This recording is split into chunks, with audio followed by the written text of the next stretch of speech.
EM বাইপাসের নামী পানীয় কোম্পানির ভেতরে রক্তাক্ত দেহ উদ্ধার, চাঞ্চল্য নরেন্দ্রপুরে। বাথরুমে রক্তমাখা দেহ, গায়ে একাধিক আঘাতের চিহ্ন। পরিবার ও সহকর্মীদের দাবি এটি পরিকল্পিত খুনের ঘটনা। ইএম বাইপাস সংলগ্ন এক নামী পানীয় প্রস্তুতকারক সংস্থার ভেতর থেকে এক যুবকের রক্তাক্ত দেহ উদ্ধারকে ঘিরে চাঞ্চল্য ছড়িয়েছে গোটা নরেন্দ্রপুর এলাকায়। শুক্রবার সকালে ওই সংস্থার বাথরুম থেকে উদ্ধার হয় রক্তমাখা দেহ। পুলিশ সূত্রে জানা গেছে, মৃত যুবকের নাম কবির হোসেন মোল্লা, বয়স প্রায় ৩০। মাত্র ৮ মাস আগে তার বিয়ে হয়েছে।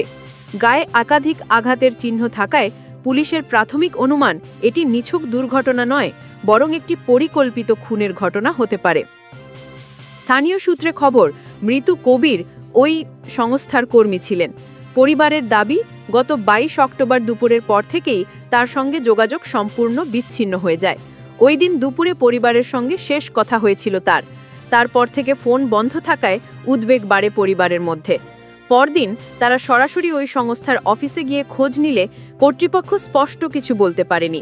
কেউ বলেছিল ও তো শিফট পেরিয়ে গেছে, কিন্তু কোম্পানির অ্যাটেন্ডেন্স রেজিস্টারে দেখা যায় আউটমার্ক করা হয়নি।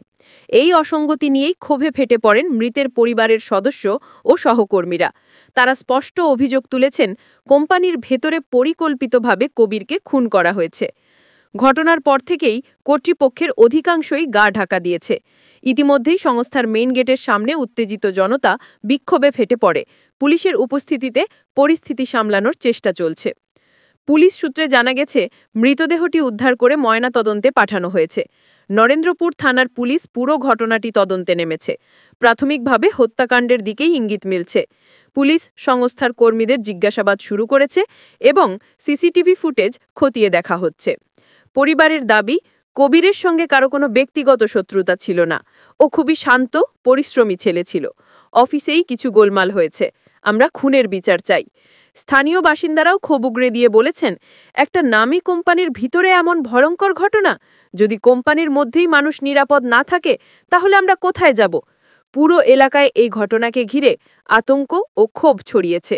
পুলিশের তদন্তে ঠিক কি বেরিয়ে আসে, এখন সেই দিকেই তাকিয়ে নরেন্দ্রপুরবাসী। ও বাড়ির থেকে ডিউটি যাবে বলে এসছে। আসার পরে ও সকালবেলায় এখান থেকে লোডিং গাড়ি বার করে নিয়ে ও টিপে গেছে।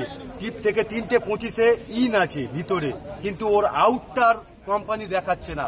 আমরা ফোনের পর ফোন করছি, ওর ফোন সুইচ অফ। তারপরে আমরা কোম্পানিতে এসে গেটে সিকিউরিটিকে জিজ্ঞাসা করলাম যে এরম ব্যক্তি এই নাম আছে, বলল গাড়ি ভিতরে আছে, ও তো বাইরে চলে গেছে। আমি তো বললাম সেদিনকে রাত্রে আমাদেরকে ওরা বলে ছেড়ে দিল ও ভিতরে ক্যান্টিনে ঘুমাচ্ছে, নালে গাড়িতে ঘুমাচ্ছে। না দেখে তাহলে ওরা গাফিলতি করেছে। ক্যান্টিনে ঘুমাচ্ছে, সিকিউরিটি বলেছে ক্যান্টিনে ঘুমাচ্ছে, নালে গাড়িতে ঘুমাচ্ছে। আমাদের বললো বাড়িতে চলে যাও। আমরা ওই দিন রাত্রিতে বাড়ি চলে গেছি। ফের কালকে সকালে এসছি। সকালে এসে যখন ফের সিকিউরিটিকে জিজ্ঞেস করি, সিকিউরিটি বলছে ও তো ভিতরে নেই। সিকিউরিটি বলছে ভিতরে নেই। তারপরে আমরাও সকালে বাড়ি চলে গেছি। সারাদিন খোঁজা। কত তারিখ? হ্যাঁ, 23 তারিখে আমরাও ফের বাড়ি চলে গেলাম, খোঁজাখুঁজি করলাম। 23 তারিখ সন্ধ্যাবেলা মিসিং ডায়েরি করেছি। মিসিং ডায়েরি করে পুলিশ নিয়ে এসছি। পুলিশ নিয়ে আসাতেও ওদের যখন গাড়ি ঢুকেছে ইন দেখালো 3:25-এ, আউট দেখাচ্ছে না। আচ্ছা, গাড়ি আউট দেখাচ্ছে না।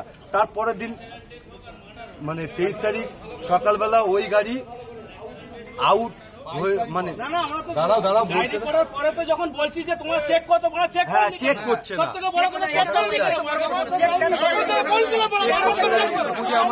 আমরা সব জিডি করার পরে ডায়েরি করে আমরা যখন ফিরছি, স্যার আমাদের সাথে এসছেন। এসে বাইকটা রাখা ছিল। স্যার বললে যে দেখুন এখানে অনেক রকম নেশাখোররা থাকে, আপনারা এক কাজ করুন, বাইকটা চাবি নিয়ে এসে, যে চাবি থাকে চাবি নিয়ে এসে বাইকটা নিয়ে চলে যান। আমরা বাইক নিয়ে চলে যাই। সিকিউরিটি কাছে আমরা ফের এসেছি যে স্যার আমাদের যখন ছেলে ইন হয়েছে, আউটের আপনি খালি একটা ফোটেজটা দেখে নিন যে ও আউট হয়েছে কিনা। 3:30-এর পরে 3:30 পর্যন্ত ওর বইয়ের সাথে কথা হয়েছে ফোনে। 3:30 পরে ফোন সুইচ অফ হয়ে গেছে। এটা কত তারিখ? এটা কালকে 22 তারিখে দুপুর 3:30 থেকে ফোনটা সুইচ অফ হয়ে গেছে। তারপর থেকে কোনো যোগাযোগ হয়নি ওর বইয়ের সাথে, ফ্যামিলির সাথে, কারোর সাথে যোগাযোগ হয়নি।